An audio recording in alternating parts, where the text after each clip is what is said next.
Hello! Bienvenue sur le podcast Les Croqueuses. Moi, c'est Pauline et je suis là pour vous aider à construire un quotidien qui vous ressemble et dans lequel vous vous épanouissez chaque jour un peu plus pour croquer votre vie à pleines dents. Dans les épisodes, seul ou avec mes invités, je vous partage des réflexions, des astuces, des inspirations et des outils pour vous remettre en mouvement. Le tout avec ma bonne humeur et beaucoup de pétillance, comme d'habitude. Allez, c'est parti, préparez-vous, on y va. Aujourd'hui, j'accueille Nelly qui évoque à mon micro un passage de sa vie entre sensation de vide, corps qui dit stop et cheminement personnel. Après avoir poursuivi un cap qui n'était finalement pas le sien, c'est une fois arrivée tout en haut qu'elle s'est rendue compte de ce vide dans une vie qui ne l'épanouissait pas du tout. Commence alors un nouveau chapitre dans lequel on parle courage, connaissance de soi et reconstruction.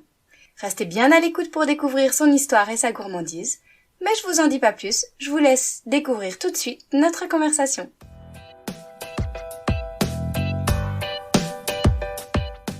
Hello! Bienvenue à toi Nelly, je suis super contente de t'accueillir sur le podcast Les Croqueuses. Après être venue témoigner à ton micro sur ton podcast L'éclat du soleil, je suis contente aujourd'hui que ce soit à ton tour. Et si t'es là aujourd'hui, c'est que t'as un truc pour nous à nous partager, un petit bout de ton histoire, qu'à un moment donné, t'as fait face à des virages, une trajectoire qui était pas toute droite, toute tracée, mais t'as réussi à traverser tout ça et même à en tirer des apprentissages et te construire avec. Tu vas tout nous raconter, nous expliquer comment tu fais pour grandir dans ta vie à partir de tout ça. Et pour commencer, je propose que tu te présentes brièvement pour qu'on apprenne à te connaître. Ok, hello. Écoute, tout d'abord, merci de m'inviter. Ça me fait trop plaisir d'intervenir dans ton podcast. Comme tu l'as dit, donc moi, c'est Nelly. Je suis originaire de Angers. Actuellement, je vis à Paris. Voilà. Je suis coach de vie et donc, j'accompagne les femmes à reprendre confiance en elles, à dépasser leur peur, leur blocage pour reprendre les rênes de leur vie et puis devenir l'actrice de leur vie, quoi. Je suis une ancienne timide, je suis toujours introvertie, mais je me suis soignée au fil des années, on va dire. Mais c'est quelque chose qui reste encore, tu vois, très présent et je vis avec, donc c'est bien de le noter. J'ai toujours vu ça comme un défaut et en fait, je me rends compte que ça a toujours été un peu au centre de tout ce que j'ai fait dans ma vie et aujourd'hui, ça m'a menée là où je suis. Et en vrai, je suis très contente d'être là où je suis arrivée. Et comme quoi, on peut être réservé et aussi faire des grandes choses. Exactement. Et maintenant qu'on te connaît un peu mieux, est-ce que tu peux nous dire en fait ce que ça a été, cette période de vie, ce passage en fait, que tu as traversé et que tu avais envie de nous partager aujourd'hui sur le podcast? Ouais. Alors, moi, j'ai pas vraiment vécu d'épreuves dans ma vie, enfin, de choses vraiment difficiles qui a vraiment marqué le coup. Mais disons que j'ai plutôt vécu une grosse période de remise en question, de vide en fait, de ne pas savoir ce que je faisais ici dans ma vie, ni où j'allais. Et en fait, ce sentiment d'être paumée, d'ailleurs, je me définis souvent comme ça, comme une ancienne paumée devenue l'actrice de sa vie. J'ai souvent eu ce sentiment d'être perdue dans ma vie et de ne pas être à ma place. Et donc, ça s'est encore avéré il y a quelques années. C'est à ce moment-là où j'ai choisi de me reprendre en main, en fait, pour créer la vie qui me ressemble et arrêter d'essayer de suivre les chemins qui nous étaient dictés. Et voilà, quoi, vivre ma vie, tout simplement. Quand tu dis une grande période de vide et tout ça, est-ce que tu as identifié ou repéré éventuellement des éléments déclencheurs ou en tout cas des choses qui t'ont fait prendre conscience de ça? Parce que quand on est en plein dedans, c'est pas toujours évident de le voir. Ouais. En fait, le truc, c'est que moi, je me suis toujours posé énormément de questions, tu vois. À chaque fois que j'ai fait un choix dans ma vie, à chaque fois que je me suis orientée vers quelque chose, je me posais des questions. Est-ce que c'est bien ça? Est-ce que c'est une bonne idée? Enfin, j'avais beaucoup de peur. J'étais pas quelqu'un de très courageux à la base, on va dire. Notamment, tu vois, dans ma vie professionnelle, quoi. J'ai fait des études parce que j'étais persuadée que fallait faire des longues études pour avoir un bon métier, pour avoir un bon CDI, tout ça, pour pouvoir après, ouais, trouver un super travail, s'acheter un appart et tout ce qui suit. Et en fait, une fois que j'ai eu tout ça, et ben, je me sentais toujours aussi perdue finalement. Je me suis dit, mais en fait, voilà, bah, je suis pas plus heureuse que ça. J'ai un super travail, je vis à Paris, c'était mon rêve, j'ai un appart cool, j'ai un mec cool, mais bah voilà, je sais pas trop où j'en suis au final et je sais pas ce que je veux. Donc l'élément déclencheur, ça a été plusieurs choses en même temps. Ça a été vraiment toutes ces questions qui revenaient sans cesse. Et puis, si tu veux, j'étais arrivée à... Ça faisait quelques années que je travaillais dans la même entreprise, donc je faisais le métier pour lequel j'avais fait des études, pour lequel j'avais fait bah, mes formations, mes stages et tout ça. Et en fait, je me reconnaissais plus, quoi. J'avais l'impression d'être un peu déconnectée de ce que je faisais, qu'il y avait vraiment une déconnexion entre moi, bah, ma personnalité, mes valeurs, et puis bah, ce que je faisais au travail et au quotidien. Et en fait, ça a été là, le fait de l'acter, de me dire, attends, là, il y a un truc, ça va pas. Enfin, ça va pas du tout ce que tu es en train de faire. Et de me dire, ouais, c'est plus possible là, faut que tu fasses quelque chose, quoi. Et donc ça a été le point de départ. Et aussi, j'ajoute, ce qui a ajouté ce petit élément déclencheur, c'est que je suis donc c'est arrivé au moment du Covid, période Covid où tout le monde est enfermé chez soi, où on a télétravaillé à 100%, quoi. Où là, finalement, j'ai eu beaucoup de temps. J'ai entamé un gros travail sur moi et c'est ça qui est venu remuer beaucoup de choses. Et en parallèle, mon travail, il s'est passé des choses qui ont fait que ça se passait de plus en plus mal. Donc voilà, tout ça en même temps m'a fait me dire, là, il faut que ça change. En fait, j'entends aussi dans ce que tu dis un peu comme une ligne toute droite, bien tracée, qui te semblait être la voie de l'épanouissement, la quête à atteindre avec justement cette belle vie idéalisée dont tu parles, le job de tes rêves, le copain, l'appart, vivre à Paris, faire des études. Et j'entends aussi, et du coup tu vas me corriger si je suis pas juste, que tout du long de ce parcours-là, t'étais en quête et comme si tu savais que tu avais un objectif à atteindre et au moment où tu l'as atteint, tu t'es rendu compte qu'en fait t'étais pas heureuse et que c'était pas ça et qu'il y avait quand même ce vide à l'intérieur qu'avant tu cherchais à combler pensant qu'une fois arrivé là, ce serait bon. Est-ce que c'est ça? Ouais, c'est ça, parce qu'en fait, après tout ça, bah, c'est là que j'ai réalisé que le but que je poursuivais, c'était pas le mien, en fait. C'était pas ça ce que moi je voulais vraiment. Mais comme je m'étais jamais posé la question, bah, moi je faisais ce que l'éducation, ce que la famille, ce que, voilà, la vie autour de nous nous enseigne, c'est-à-dire, bah, les chemins un peu classiques. Et en fait, patatras, quoi. T'as le jour où tu te lèves en te disant, mais qu'est-ce que je fous là, quoi? Mais vraiment cette question de, oh, mais qu'est-ce que je suis en train de faire? Qu'est-ce que je fais là? Ouais. Et en fait, du coup, dans cette période-là, au moment où tu t'es rendu compte que, ouais, qu'est-ce que je fous là? Qu'est-ce qui s'est passé pour toi? Qu'est-ce que t'as fait? Par quelles étapes t'es passé? Eh ben, écoute, les étapes par lesquelles je suis passée, ben, j'en ai parlé un peu autour de moi, si tu veux, à mes amis, tu vois, je leur disais, bon, bah voilà, moi, en ce moment, je sais pas trop où j'en suis dans ma vie. Et je me souviens qu'il y a une copine qui me parle, elle me dit, ah, bah, t'as qu'à faire ton ikigai. À l'époque, je suis là, genre, c'est quoi ça, l'ikigai? Donc, je me souviens, je vais sur mon ordi, je tape ikigai pour aller voir ce que c'est. Bon, je me dis, ok, donc je me lance là-dedans, je me dis, bon, je vais faire mon ikigai, ok, enfin, tu vois ce que c'est, du coup, c'est rechercher sa mission de vie à travers nos besoins, ce qu'on aime faire, ce pourquoi on est doué, et puis ce pourquoi on peut être payé. Et puis, je me suis vraiment lancée dans le truc, j'ai lu plein de bouquins là-dessus, enfin, j'ai adoré. Et ça a été le point de départ, du coup. Et ensuite, bah pareil, en fait, j'en ai parlé aussi autour de moi et j'ai une autre personne qui m'a dit, tiens, il y a un truc intéressant, il y a une conférence sur justement le sujet de changer de vie. Ça devrait t'intéresser, tu devrais regarder ça. Et j'ai regardé cette conférence qui a duré, ça a duré 2 heures, je crois. Mais je suis restée genre les 2 heures bouche bée en mode, waouh, mais c'est exactement ça qu'il me faut. Et en fait, cette conférence à l'issue vendait un programme de développement personnel qui justement te disait que bah en 3 mois, enfin c'était plus que 3 mois, je sais plus en combien de temps c'était, mais tu pouvais changer de vie à l'issue du programme. Et j'ai sauté dedans sans trop réfléchir. Je pense que j'ai mis 3 jours à réfléchir, alors que c'était quand même un investissement assez important.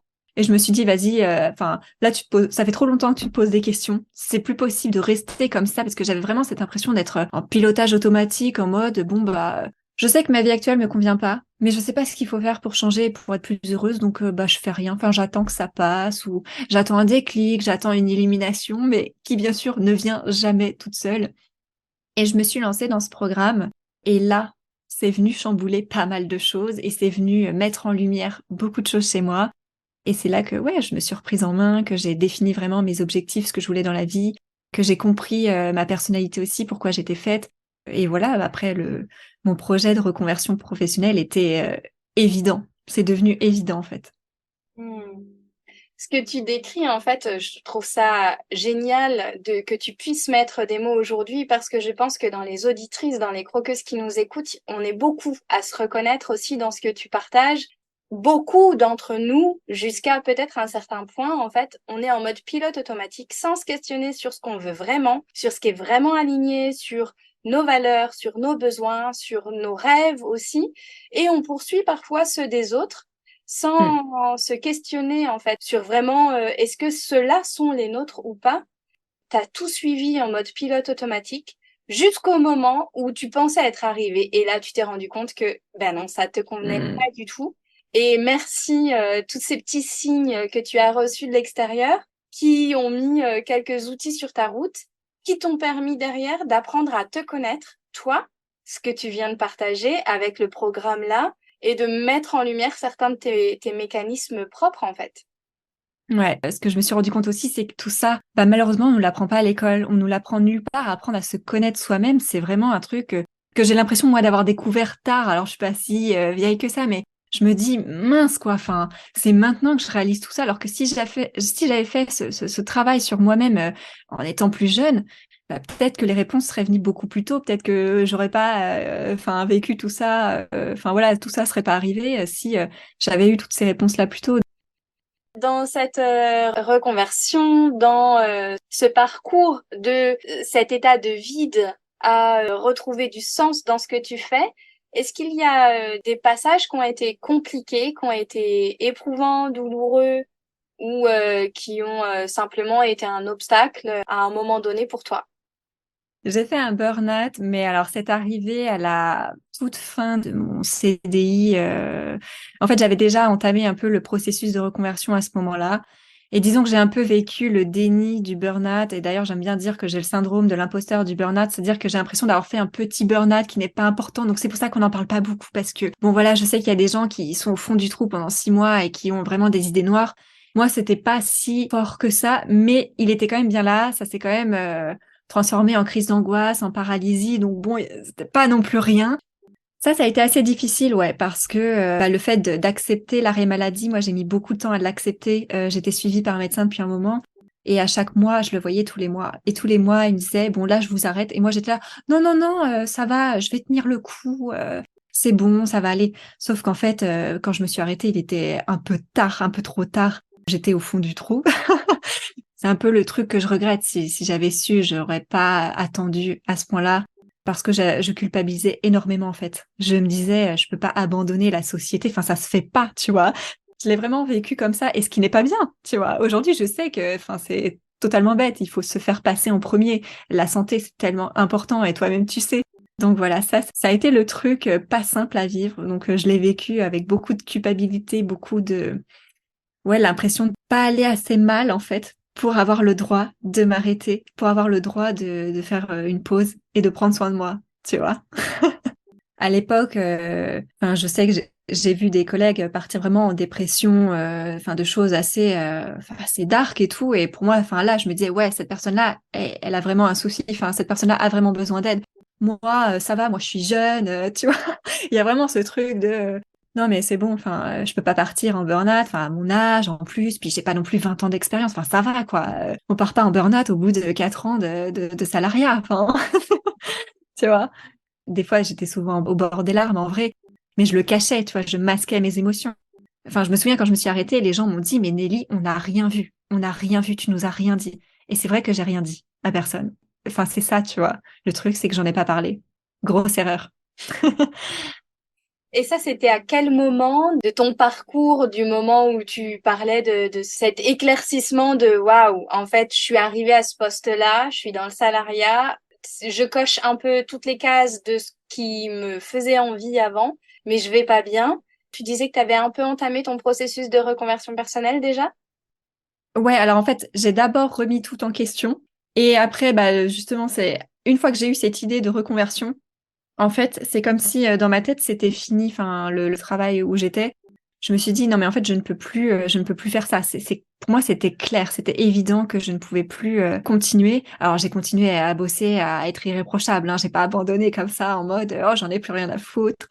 Il s'avère qu'on a aussi eu un manager assez toxique, voilà, qui a fait que beaucoup de gens aussi sont partis pour des raisons de santé. Enfin, voilà, bref.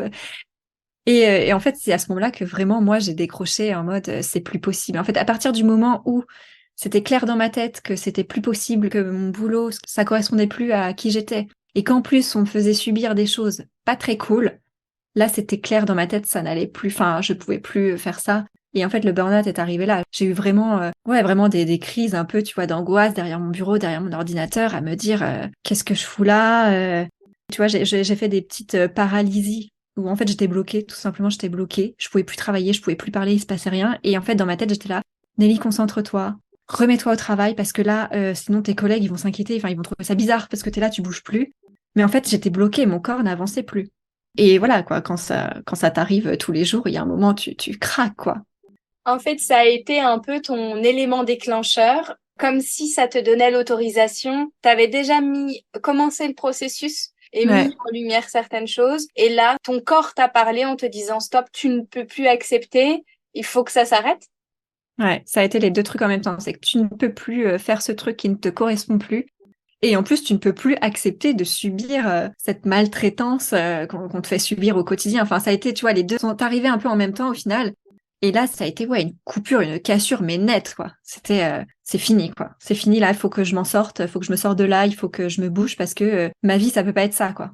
Je peux pas subir. C'était vraiment ce truc de, clairement, je subissais ma vie à ce moment-là. Je subissais mon quotidien et c'était plus possible. Et ça, en fait, je pense qu'une fois que dans ton cerveau, tu as fait le switch, une fois que tu as passé de l'autre côté de la lumière, tu vois, ouais, c'est terminé. C'est le point de fin, point de départ, quoi. C'est acté. Merci, on a refermé un livre et comme ça, Ouais, on va pouvoir commencer un nouveau chapitre. exactement. C'est le livre, c'est bon, c'est clair. On arrive à la fin, faut le fermer là pour vite en ouvrir un autre parce que là, ça va plus. Et du coup, tu nous as partagé là dans ce que tu as essayé, testé, l'ikigai et ce fameux programme et les personnes avec qui tu as pu parler. Sur quoi tu t'es appuyé, toi, pour reconstruire quelque chose qui ne soit plus en pilote automatique, qui ne soit plus une vie subie et qui soit réellement choisie à partir de toi? Alors, la première chose, comme je l'ai dit, effectivement, c'est que je me suis fait accompagner. Je me suis fait accompagner par des professionnels, tu vois, des coachs. Donc ça, c'est le premier truc si on veut avancer à vitesse lumière, tu vois, pour ne pas stagner aussi, parce que le problème, c'est qu'on peut lire plein de livres de développement personnel, on peut assister à des conférences, on peut écouter des podcasts, c'est génial. Mais en fait, si derrière on fait rien ou si derrière il y a personne qui nous pousse, si jamais on a besoin justement quelqu'un nous pousse, bah il se passera rien. Donc c'est là aussi le piège. Donc vraiment, je me suis vraiment fait accompagner. Mais en fait, le truc qui m'a le plus aidé au final, c'est moi-même, tu vois. Parce que ça, il y a personne qui va venir te sauver. Et ça, faut le savoir. Tu peux demander de l'aide, mais les personnes qui vont t'aider, elles ne vont pas te sauver. Elles ne vont pas pouvoir faire le travail à ta place. Donc se faire aider, se faire accompagner, mais bien sûr tout en prenant ses responsabilités.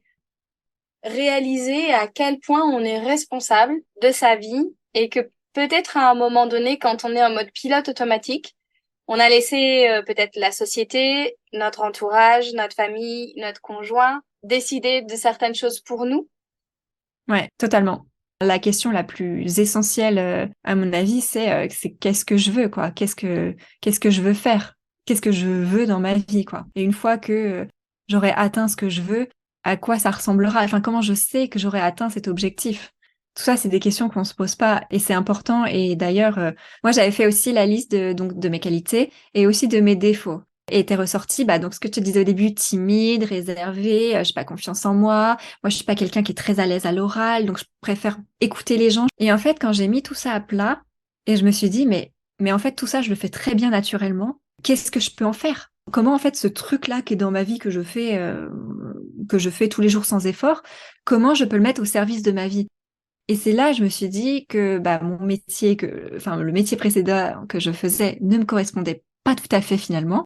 Je vous l'ai pas dit du coup, mais je travaillais dans le marketing, dans le luxe, dans les cosmétiques. C'était quelque chose que j'adorais. Mais au final, ça correspondait pas tout à fait à mes valeurs. Puis ma personnalité, ça détonnait un peu, quoi, parce que enfin, sans vouloir faire de gros clichés, mais c'était un peu un monde de requins. Et moi, j'étais vraiment la gentille. Et d'ailleurs, mon équipe, je me souviens, m'appelait la gentille, quoi. Nelly, c'est la gentille du groupe. Donc, je me suis dit, mais mince, quoi, j'en ai marre d'être vue comme juste la gentille. Et en fait, qu'est-ce que je peux faire de cette gentillesse, quoi, mince.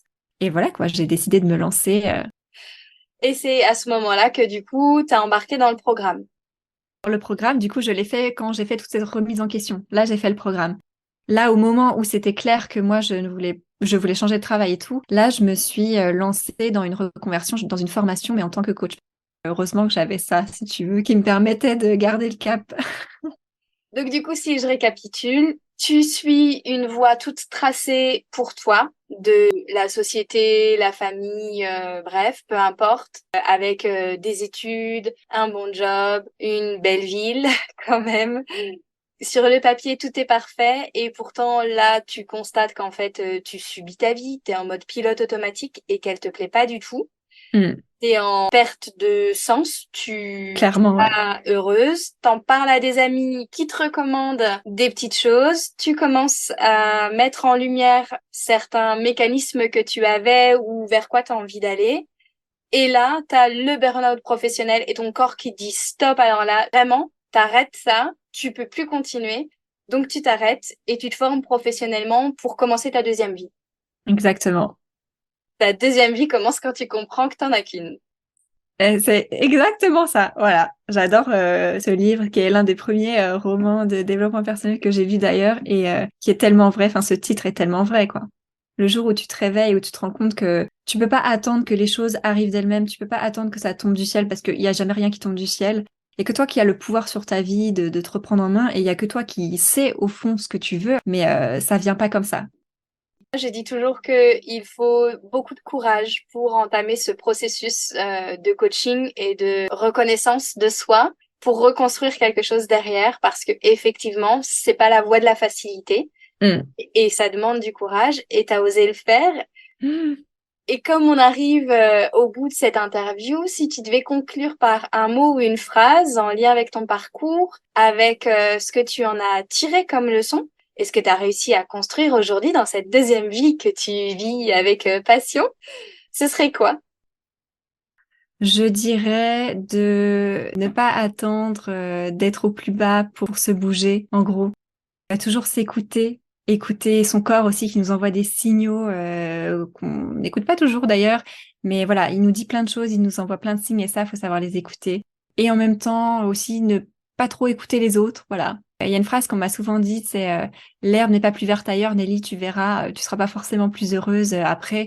Oui, c'est vrai, on sait pas ce que la vie nous réserve, on sait pas de quoi est fait l'inconnu. Mais ce que j'aime bien répondre à ça, c'est que l'herbe, elle est plus verte là où on l'arrose. Et moi, actuellement, je suis en train d'arroser, là, tu vois, mon jardin de cette nouvelle vie entrepreneuriale, voilà, de tous ces projets que j'ai. Trop bien, j'adore.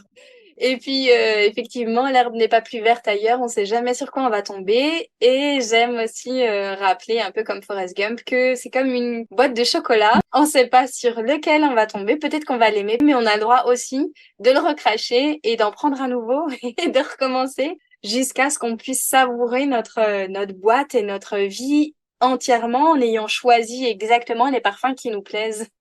Mais c'est ça exactement. Enfin, ouais, je suis tout à fait d'accord avec cette image. Voilà, si on tombe sur un chocolat qui nous plaît pas ou voilà, on se rend compte un peu trop tard que c'est le goût qu'on n'aime pas, eh bien, il y a pas d'échec en fait. Il faut pas voir les choses comme des échecs, mais au contraire, il faut savoir tirer les leçons, même, je sais, des expériences les plus difficiles, les plus dures, même des choses qu'on peut considérer comme des échecs. Il faut les voir comme des leçons, comme des expériences et savoir rebondir après ça. Parce que si on reste sur un mauvais chocolat, bah, c'est dommage de pas profiter de tous les autres chocolats, surtout qu'ils sont tous trop bons. Enfin, il y en a des trop bons, quoi. Puisqu'on est à la fin, je te propose un petit quiz gourmand pour les croqueuses que nous sommes. Oui. Donc, quelques questions classiques que je pose en fin d'interview et auxquelles tu peux répondre de façon très spontanée. T'es prête? Allez, j'attends. Quel est ton péché mignon, cette gourmandise à laquelle tu ne peux pas résister? Bah, on en a déjà parlé là, mais moi, c'est vraiment, enfin, le chocolat, c'est terrible, quoi. Je comprends. Ouais, ah non, ouais, j'essaye de me limiter, tu vois, je me fais mon petit carré de chocolat noir tous les soirs, mais vraiment, c'est tellement dur de se limiter à un. Si ta vie pouvait se manger, ce serait quel plat? Je sais pas trop, mais je te dirais une salade d'été, tu vois, un truc très frais, avec plein de couleurs, tu vois, des couleurs chaudes, des couleurs d'été dedans, voilà. Est-ce que t'es plutôt thé, café, bière ou eau? Bah, je suis plutôt eau, si tu veux, mais j'ai quand même, j'adore les thés matcha et les thés chai. Vraiment, c'est mon cœur entre les deux balance. Je n'arrive jamais à choisir, donc ça, c'est vraiment mes deux thés phares. Est-ce que tu es plutôt radis, hamburger, falafel ou bourguignon? Oh, hamburger, tiens. Mm. Est-ce que tu nous en as parlé un petit peu, mais plutôt chocolat noir, chocolat blanc ou chocolat au lait? Bah, du coup, je te dis chocolat noir, même si pendant des années, j'ai été très, très chocolat blanc. Donc là, plutôt chocolat noir le soir avant de te coucher, mais un carré. Un seul carré après dîner, ouais. Ok. Merci infiniment Nelly d'être venue partager un peu ton histoire. Et si on veut te retrouver, comment fait-on? C'est très simple, on va sur Instagram, on cherche l'éclat du soleil, et puis sinon, on va sur mon site internet qui porte exactement le même nom, et sur le podcast qui porte aussi le même nom. Donc c'est assez simple. Super. Merci beaucoup Nelly de t'être prêtée à l'exercice et de nous avoir partagé un bout de ton histoire. Merci à toi.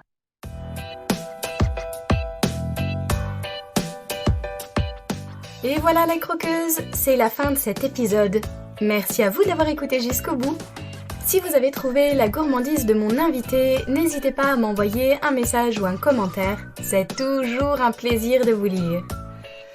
Si cet épisode vous a plu, qu'il vous a apporté un peu d'énergie, d'élan et de la valeur, si vous vous dites que ce serait bien que d'autres femmes puissent l'écouter, n'hésitez pas à le partager et à le noter sur votre plateforme d'écoute favorite. C'est très rapide. Notez le podcast en mettant des étoiles, ça l'aidera énormément à être visible pour qu'il touche encore plus de croqueuses. Et merci à toutes celles qui le font déjà. Vous pouvez aussi vous abonner pour être certaine de ne pas rater les prochains épisodes en solo ou avec mes invités. Je vous souhaite une super journée ou soirée, où que vous soyez, avec gourmandise bien sûr. À la semaine prochaine pour une nouvelle dose de pétillance, d'inspiration et de bonne humeur.